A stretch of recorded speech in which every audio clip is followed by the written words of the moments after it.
Yes, we are here aboard the USS George H.W. Bush, a Nimitz-class supercarrier, one of the largest war machines in the world, currently stationed off the port of Haifa here in Israel. It's not actually in the port because it's simply too big. We're talking about a ship which is 333 meters long. That's over 1,000 feet. It cannot fit into the port of Haifa, which is relatively small. You can see there are 75 aircraft actually on board the ship. That's not full capacity. It can fit perhaps even 90, depending on the exact type.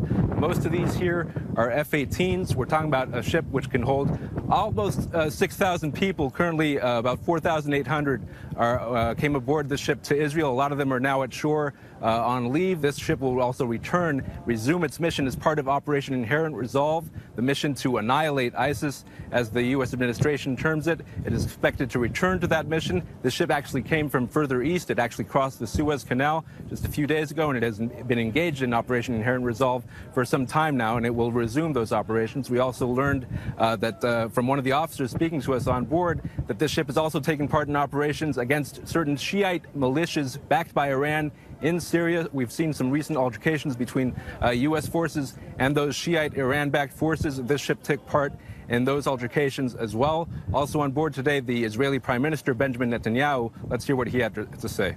Now we stand on the deck of a mighty aircraft carrier of the United States of America. And a few miles here, across the sea, is another mighty aircraft carrier of our common civilization. It's called the State of Israel. This great aircraft carrier is a floating island of America. It's a symbol to the world of freedom and victory. We can see this other carrier called Israel. Israel, too, is a symbol of the world, to the world, of freedom and victory.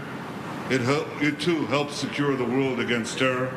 It too is on the front lines on the battle between civilization and darkness.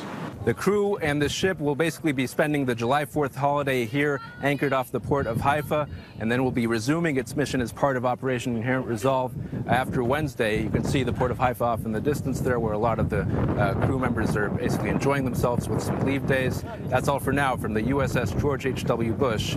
Shai Ben-Ari for I-24 News.